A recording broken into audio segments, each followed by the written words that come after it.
Deep in the forgotten reaches of the world lies a place known only in hushed whispers.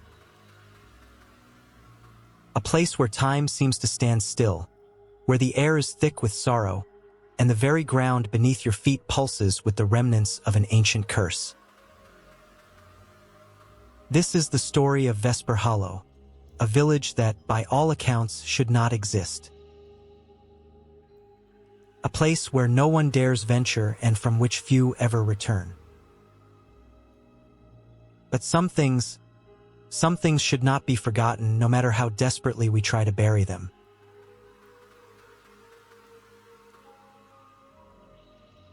The wind howls through the empty trees as the investigator walks along the overgrown path leading into Vesper Hollow.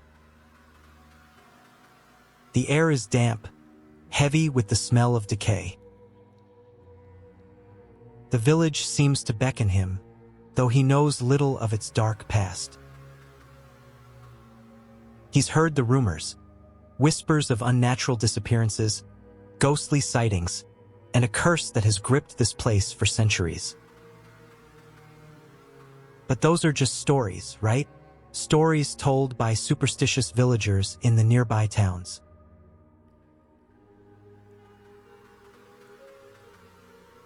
Vesper Hollow, he mutters under his breath, his steps growing slower as he approaches the clearing. Just a story, just a legend.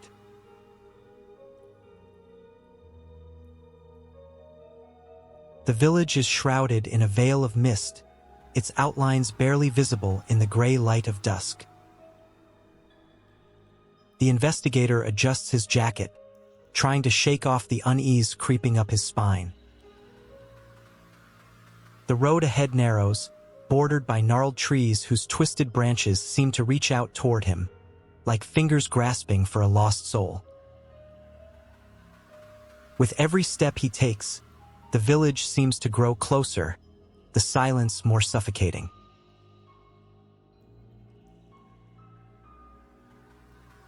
Maybe I should have listened, he thinks, but it's too late to turn back now. He's already come too far.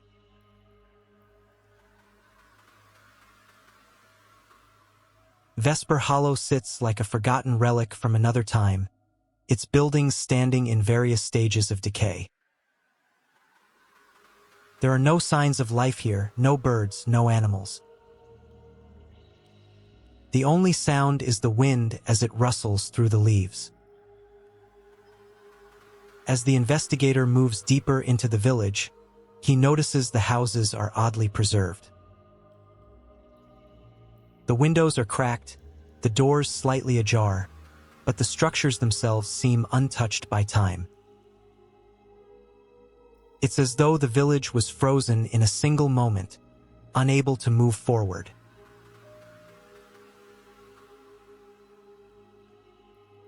The investigator enters the first house. The floorboards creak under his weight, and dust hangs thick in the air. The smell of mildew and rot fills his nostrils. He notices old furniture, chairs, tables, a rocking chair by the window. But there are no personal effects, no photos or belongings to give the house a sense of life. It's as though the people who lived here simply vanished.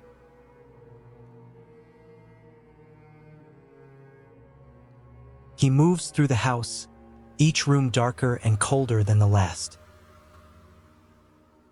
In one room, a strange symbol is etched into the wooden floor, its meaning lost to time.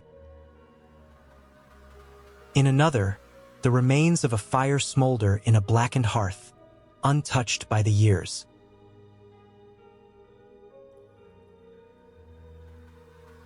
"Hello?" the investigator calls out, his voice sounding strangely small in the vast silence.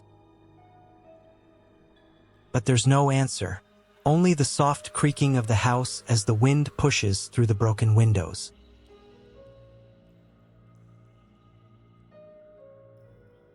After what seems like hours of wandering through empty houses, the investigator stumbles upon something that catches his attention. A small, leather-bound book lies half-buried beneath a pile of rotting leaves in the corner of a dusty library. He picks it up, brushing away the debris, and opens it.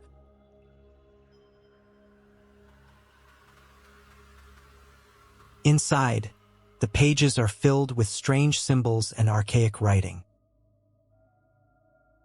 At first glance, the book appears to be a journal, perhaps the musings of one of the villagers, detailing their daily life. But as the investigator flips through the pages, something dark emerges. The words are not just a record of events but instructions, rituals, sacrifices, pacts with forces that should never be named.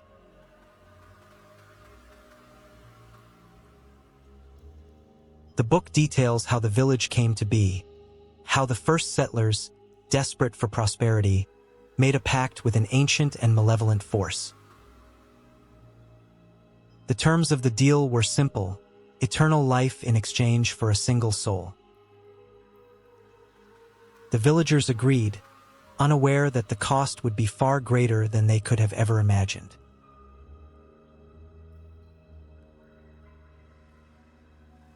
As he reads on, the investigator learns of the toll the pact took on the village. Each year, one villager would be chosen to give their life to the entity in exchange for another year of prosperity. But with every sacrifice, the curse grew stronger. The spirits of the sacrificed souls became bound to the village, trapped in a never-ending cycle of torment. No one who lived in Vesper Hollow could escape.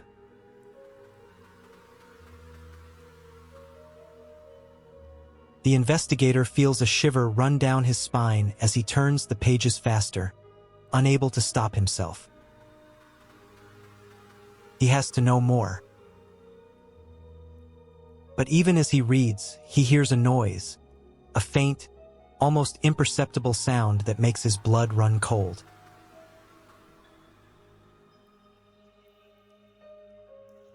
It begins with a whisper, barely audible, like the wind brushing against his ear. At first, he thinks it's his imagination. But then it grows louder, clearer, words in a language he doesn't understand.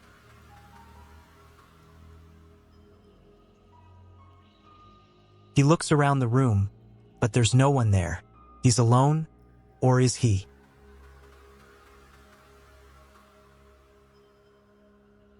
He freezes as a shadow moves in the corner of his eye. Turning quickly, he sees nothing, but the air has changed, feels thicker, heavier. The silence is no longer comforting but suffocating. And then he sees her.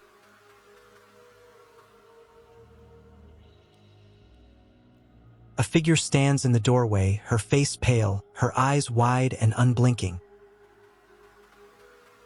Her clothing is old-fashioned, from a time long past. She doesn't speak, but her gaze is full of sadness and anger, as if she's pleading for something, no, demanding something.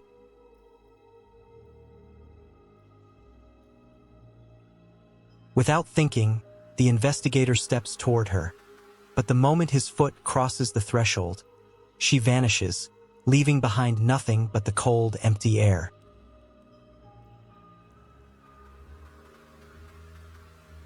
His heart races. His breath comes in short gasps. What was that? He wonders, his mind reeling from the encounter. He has to get out. But as he turns to leave, the door slams shut behind him.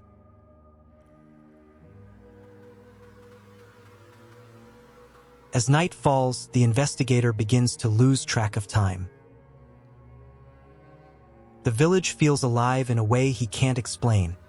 Every corner seems to hide something. Every building holds a secret. And the whispers, they never stop.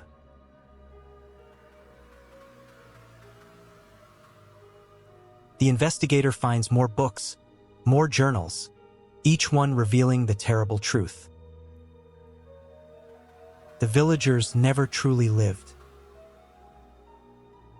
They were all part of the curse, their souls trapped in an endless loop, never allowed to pass on.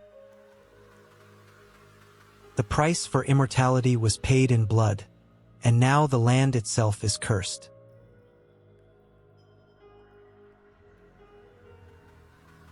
The shadows grow longer, and the investigator begins to hear footsteps behind him, always just out of sight. He feels as though he is being watched, followed by unseen eyes. The ghosts of the village are all around him, their spirits never able to rest.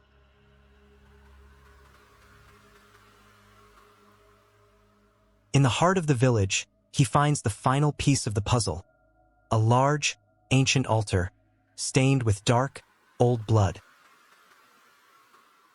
The air here is thick with the weight of history. It is here the book reveals that the original pact was sealed.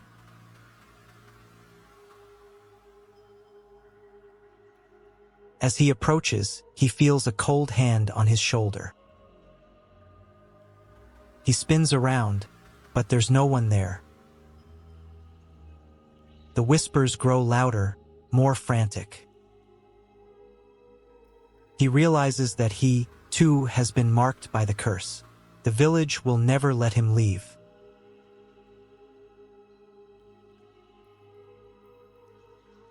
The investigator tries to flee, but the village twists around him. The paths no longer lead out, they lead deeper in. The buildings change, the windows grow larger, the air grows colder. He realizes too late that he is trapped, just as every soul before him was trapped.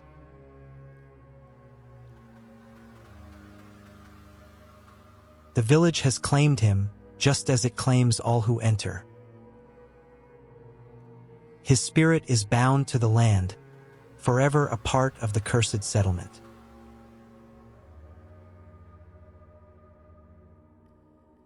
Vesper Hollow remains, a dark secret buried in the forgotten corners of the world. The curse continues, waiting for the next soul foolish enough to enter. And perhaps, just perhaps, you can still hear the whispers calling to you from the shadows.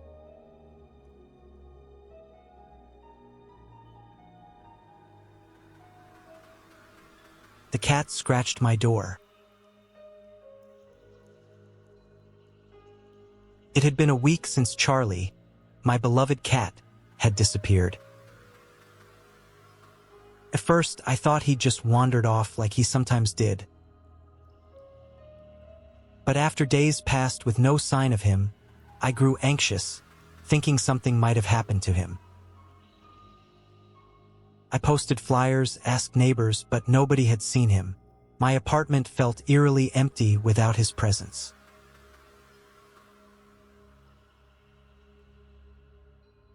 On the night it all started, I was lying in bed, trying to calm my mind.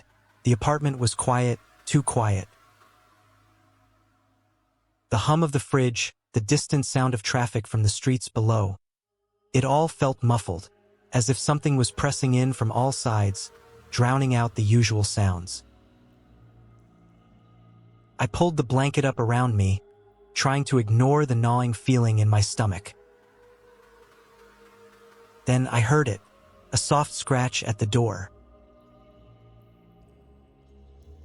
It wasn't loud enough to be an immediate alarm, but there was something about it that unsettled me. The sound was too deliberate, too rhythmic, as if something or someone was trying to get in. At first, I dismissed it. It was probably just a random noise, but then it came again. Scratch, scratch, scratch.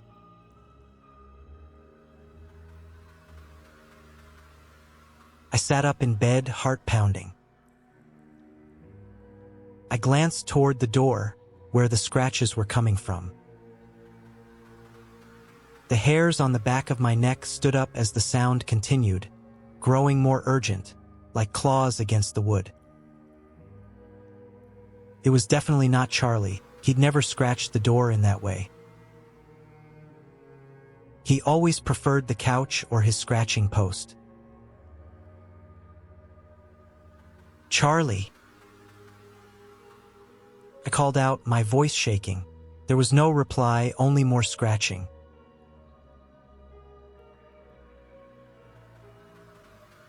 For a moment, I thought it might be a raccoon or some other animal that had somehow gotten into the building. But the scratching seemed far too purposeful. It sounded too much like an animal trying to get in, but not in the way a wild animal would act. The sound was controlled, as if the creature knew exactly what it was doing.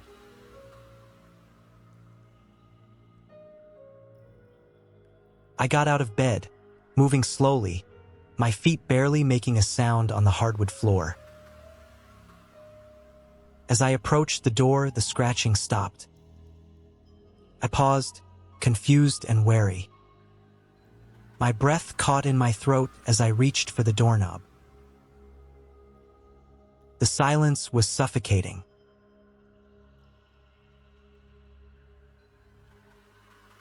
Suddenly, there was a sharp growl, low and guttural, just beyond the door.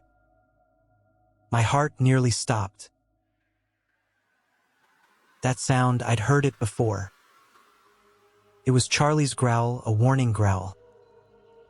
But Charlie hadn't been here for days. The growl turned into a hiss, followed by the unmistakable sound of claws scraping across the wood, this time more frantically.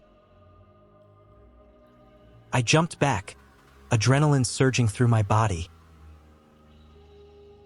I knew I shouldn't open the door. I knew I should call someone, maybe the police. But something inside me, the same instinct that had always trusted Charlie, told me to open the door. So I did. There was nothing there. No cat, no intruder, nothing but the dark hallway outside my apartment. But I could feel it, a presence, heavy and suffocating, pressing against the threshold of my door. I stepped into the hallway cautiously, the light from my apartment casting long shadows down the walls.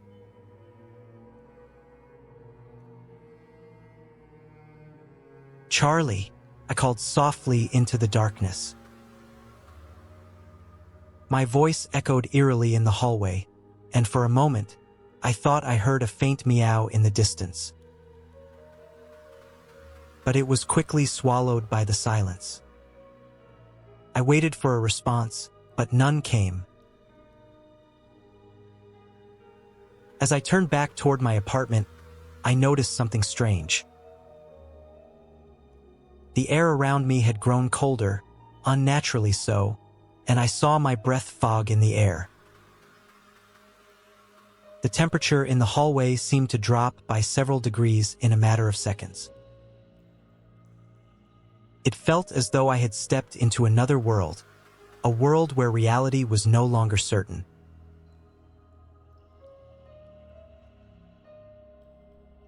I returned to my apartment and locked the door behind me, my hands trembling as I did so. But even as I secured the lock, I could feel something watching me. I turned around, half expecting to see a pair of glowing eyes in the dark. But the room was empty. I sat down on the couch, trying to calm myself, but the air felt thick with tension. That's when I heard it again, the scratching. But this time it wasn't coming from the door. It was coming from the walls. My mind raced, my breath quickening. I grabbed my phone, dialing the number for the police, but the call wouldn't go through. The screen kept freezing, and I could hear the faint sound of static, like something was interfering with the signal.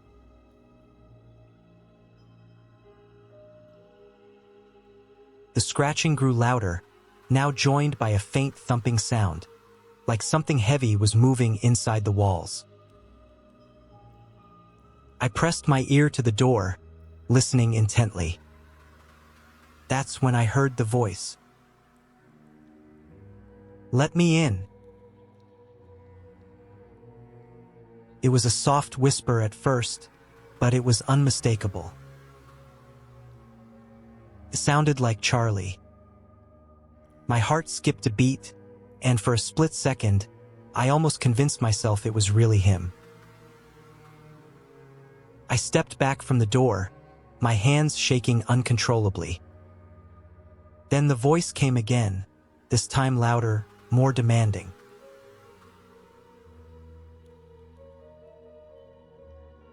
"Let me in," it hissed, the words dripping with malice.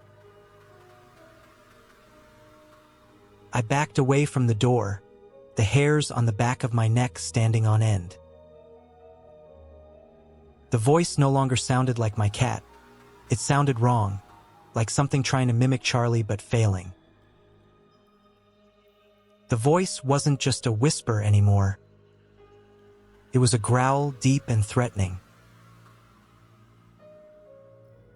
With a sense of dread crawling up my spine, I knew I couldn't stay here any longer. I grabbed my keys and bolted for the door, but as I reached for the handle, the scratching came again, louder and more frantic than ever before. I froze, my hand hovering just above the doorknob.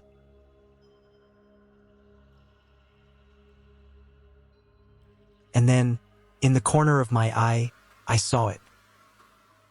A shadow, slightly larger than a typical cat, shifted across the floor.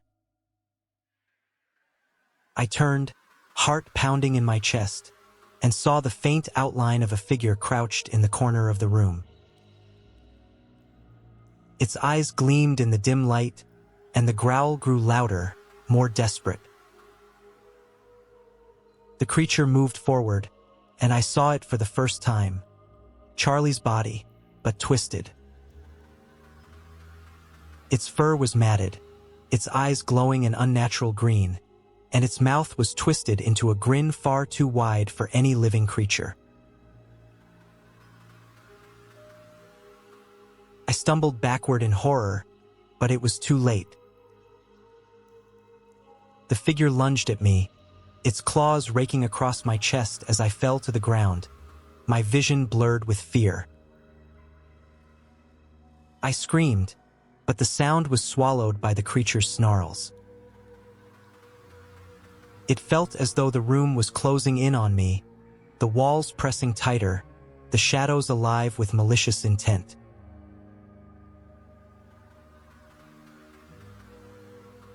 As I lost consciousness, I heard the sound of the door opening slowly. But it wasn't the door to the outside. It was the door to the darkness within, where Charlie's twisted form emerged, waiting for me.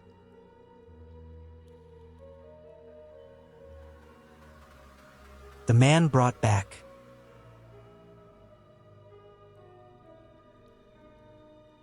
In the year 1843, the town of Havenport was shrouded in fog, its cobblestone streets lined with the kind of silence only a grieving community could know. This was not a peaceful stillness. It was heavy, pregnant with whispers of strange occurrences in the manor atop the hill, where Dr. Elias Warren lived in self-imposed exile.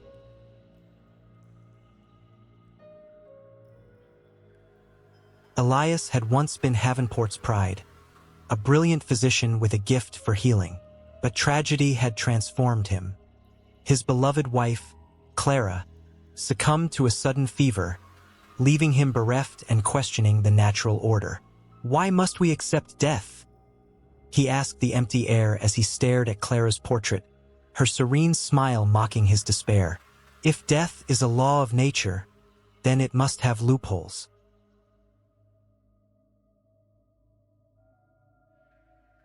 His obsession grew uncontrollable. Patients stopped visiting when his treatments became experiments, and colleagues turned their backs when his lectures delved into necromancy and alchemy. Yet, he pressed on, determined to break the boundary between life and death.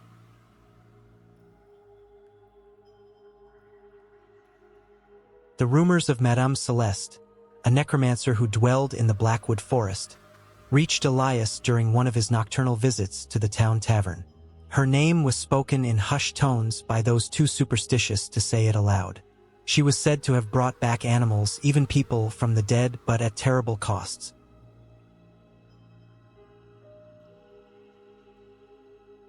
Driven by desperation, Elias ventured into the forest under the pale moonlight.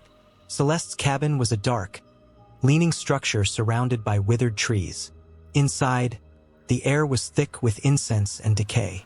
Celeste herself, an ancient woman with eyes like burning coals, regarded Elias with a knowing smirk.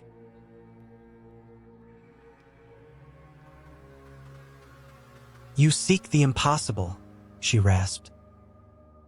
"I seek my wife," Elias replied, his voice steady despite the sweat beading his brow.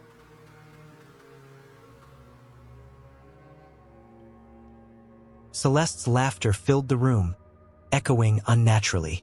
"The dead do not belong to you, Doctor, but if you are willing to pay the price, I will grant your request. Remember, though, what comes back will not be what you remember."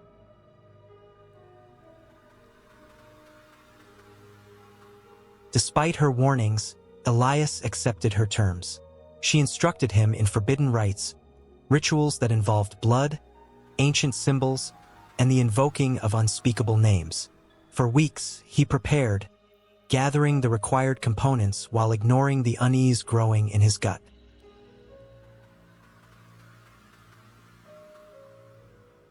The night of the ritual was stormy, as if nature itself opposed Elias's actions. In his laboratory, Clara's body lay preserved on a stone slab, her lifeless form almost serene. The room was filled with candles whose flames danced like restless spirits.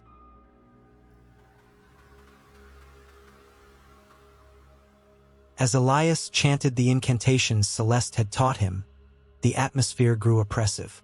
The air crackled with static, and shadows seemed to stretch and coil around the room. When the final words left his lips, a deafening silence followed. Then, Clara's chest heaved, and her eyes fluttered open.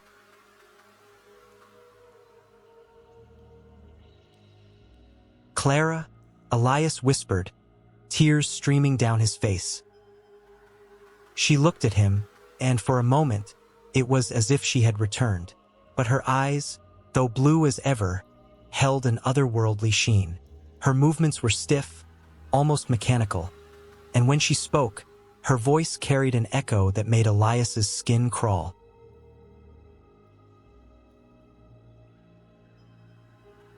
"You brought me back," she said, smiling faintly, "but I feel different."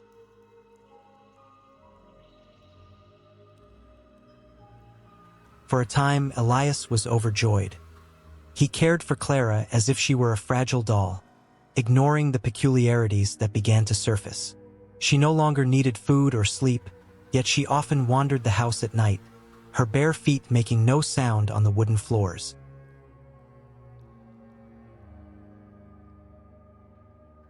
One evening, Elias found her in the garden, staring at the sky. When he approached, she turned to him with a wistful smile. "The stars feel closer now," she said cryptically.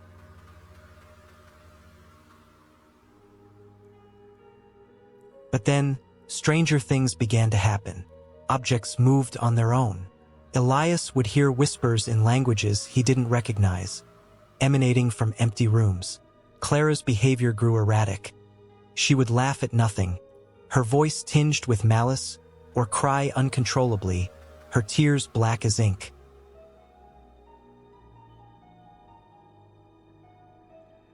Elias tried to reason with himself, chalking it up to the trauma of her return. But deep down, he knew something was wrong.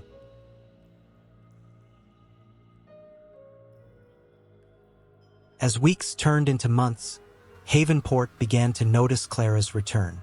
Whispers turned into accusations, and the townsfolk started avoiding Elias entirely. He was an outcast, living among the shadows of his mistakes.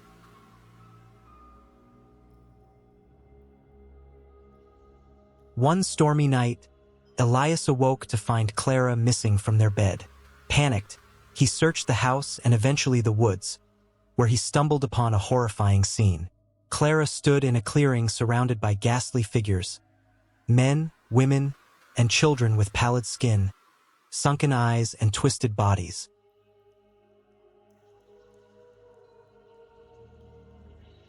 "Elias," Clara said softly, her voice carrying over the wind. "I'm not alone anymore." The figures turned to face him, their empty gazes piercing his soul. Among them was Madame Celeste, her smile triumphant. "You gave her back to us," she said. "She belongs here now, with the others who walk between worlds."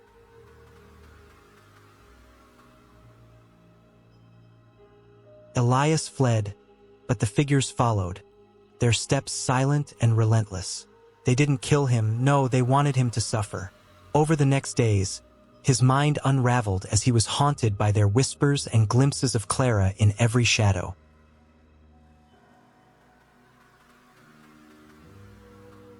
Elias eventually returned to his laboratory, his sanctuary now a tomb of regret. He wrote his final entry in a journal.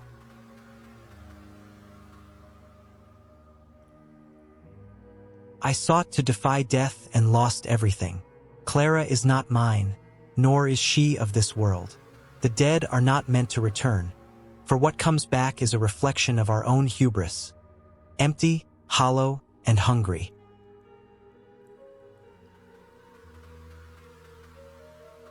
The journal was discovered years later in the ruins of the manor.